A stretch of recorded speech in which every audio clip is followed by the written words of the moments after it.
This question says find the set of values of k for which the equation 3x squared plus 2x plus 4 equals kx plus 1 has two distinct roots. So remember, for these types of questions, there are three conditions that we just need to memorize. So that on the right hand side, the first condition is if b squared minus 4ac is greater than 0, that means our equation has two distinct roots. If our b squared minus 4ac is equal to 0, it means we have two equal roots, or in other words, one repeated root. And if b squared minus 4ac is less than 0, it means we have no real roots. So with these questions, what we want to do always is get all the terms to one side. In other words, what we want to try to do is get our equation to be of the form ax squared plus bx plus c is equal to 0. And then we want to identify what is a, what is b, and what is c. And then we choose the condition which will give us the roots or the nature of roots which are mentioned in our question. So for example, over here, they're asking for two distinct roots. So we start with the equation 3x squared plus 2x plus 4 is equal to kx plus 1. So we start by taking every single term to one side. So if we get every single term to the left side, we're going to have 3x squared plus 2x and then minus kx plus 4, and then we minus 1. And now this is all equal to 0. So we have 3x squared plus 2x minus kx, and then 4 minus 1 is positive 3. So before we identify what is our a, b, and c, you'll notice that we have two x terms. So in order to see what our b value is a little bit more clearly, we're going to take x out as a common factor between both of these terms.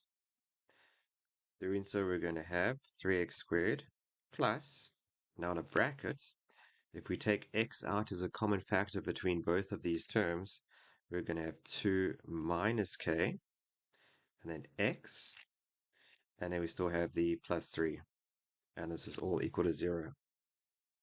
So we've taken out x as a common factor. So now we should be able to read off what is our a value, what is our b value, and what is our c value. So our a value is the positive 3. Our b value is the value in front of our x, which is now the 2 minus k. And our c value is the positive 3. So now we know what our a, b, and c are. We now choose the condition which we need to use for this question. So this question says that we have to have two distinct roots for our equation. So condition 1, 2, or 3, the one that gives us two distinct roots is when our b squared minus 4ac is bigger than 0. So that's the condition we're going to use. So b squared minus 4ac has to be positive or bigger than 0. So now we just take our a, b, and c and we sub them into this condition. So b squared, we're going to have 2 minus k squared minus 4 times our a, which is 3, times c, which is also 3. This all has to be positive or bigger than 0. So now we expand and simplify the expression we have on the left-hand side. So 2 minus k all squared. So either we can put two brackets side by side, 2 minus k times 2 minus k, and then FOIL out those brackets to obtain this expression, or we can use the shortcut. So the shortcut is we square the first term, so 2 squared is 4. Then we times these two terms together, and then times that value by 2. So 2 times minus k is negative 2k, times 2 is negative 4k, and then we square the negative k. So negative k all squared is positive k squared. And then we have minus 4 times 3 times 3. So 4 times 3 is 12, times 3 is 36. So it's minus 36. And this must all be positive. So now just simplifying this, we have k squared minus 4k And then 4 minus 36 is negative 32. So what we do now is we sketch this parabola, and then we're going to see where that parabola is positive, or where is it greater than the y equals 0 line, or in other words, where is it above our x-axis. So if you use the tennis court method here, you're going to get k plus 4 and k minus 8 as your two brackets. Or you can use the quadratic formula. If you do so, you're going to get k equals negative 4 and k equals positive 8. So what we do now is we draw this parabola and see where it is above our x-axis. So if we draw this parabola, it's going to go through negative 4, positive 8. And then our x-axis, this is the y equals 0 line. So this is the 0 that they are referring to here. So what we're doing is we're trying to find where is our parabola bigger than the y equals 0 line, or in other words, where is our parabola positive, or another way to say it is also where is our parabola above the x-axis. So if we look at our graph, this parabola is above the y equals 0 line, or it's positive, or it's above the x-axis for this section of the curve and this section. So for these parts of the curve, we're just describing these corresponding k values. So for this section of the curve on the left, all of these y values have k values that are all less than negative 4. So all of these k values are less than negative 4. So the first solution is k is less than negative 4, or all of these values on the right side have k values which are all greater than positive 8. So all of these k values are greater than positive 8. Like you could have k equals 9, k equals 10, etc. So k is greater than positive 8. And this is our solution. So the inequality sign over here is telling us where to look in our parabola. So in other words, over here, we're looking for all the values on our parabola which are above the x-axis, which is our y equals 0 line. Okay, so the next one, find the values of k for which the equation 3x squared minus 4x plus 4 equals kx plus k minus 1 has no real roots. So we start the question the same as the previous one. We're going to get every single term to one side. So the equation is 3x squared minus 4x plus 4 is equal to kx plus k minus 1. So we start by taking every single term to one side. So we're going to take all of the terms to the left-hand side. So 3x squared minus 4x, and then we're going to have minus kx, then plus 4, and then we're going to have minus k plus 1. So minus k plus 1, and this is all equal to 0. So we start every question the same. We get every single term to one side. And now we just simplify. So we're going to have 3x squared minus 4x minus kx. And then 4 plus 1 is positive 5. We still have the negative k. And this is all equal to 0. So just before we identify our a, b, and c now, just like in the previous question, we have here two x terms. So what we want to do is take out x as a common factor between both of these terms so we can read the b value off a little bit more easily.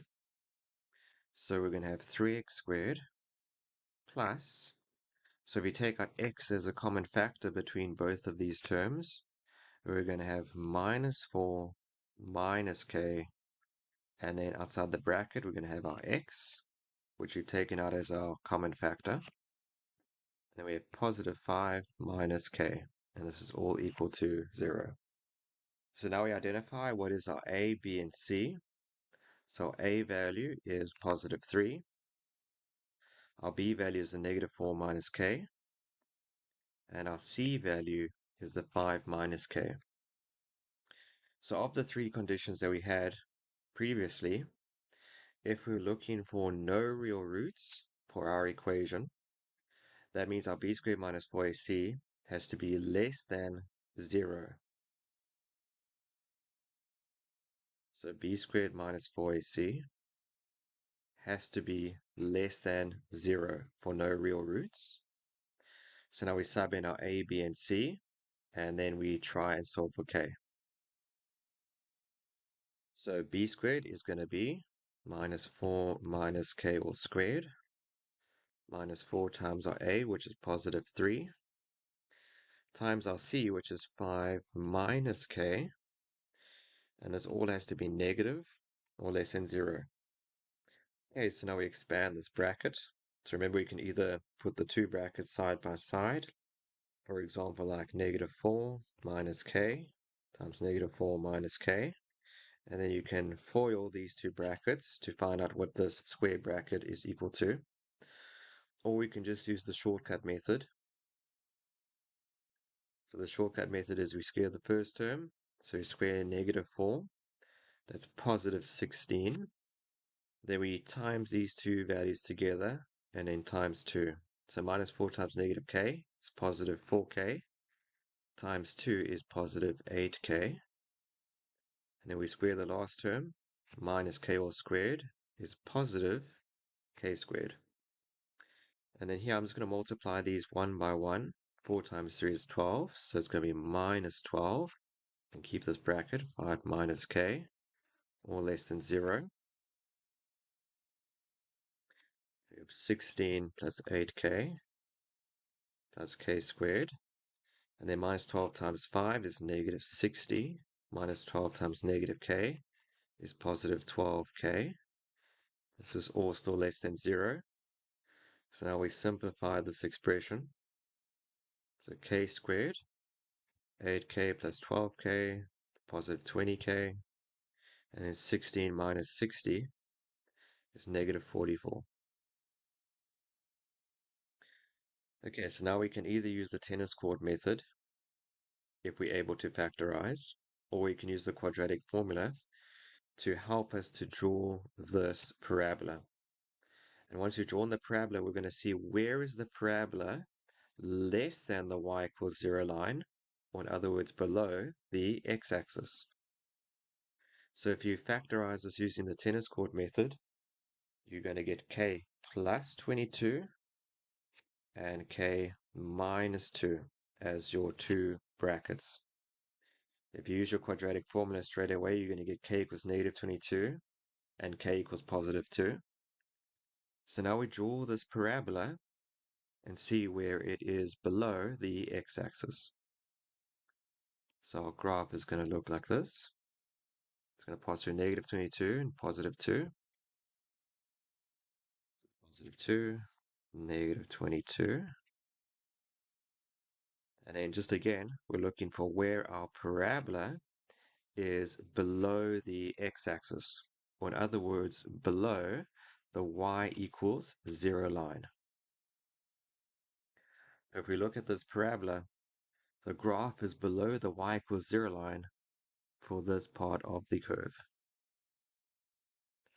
So this part of the curve has k values which are between negative 22 and positive 2, but not including those values. So for example, like k is equal to 0, that's a solution. K equals negative 1, that's also a solution. So all of the k values between minus 22 and 2, but excluding negative 22 and 2, are the solutions for this inequality.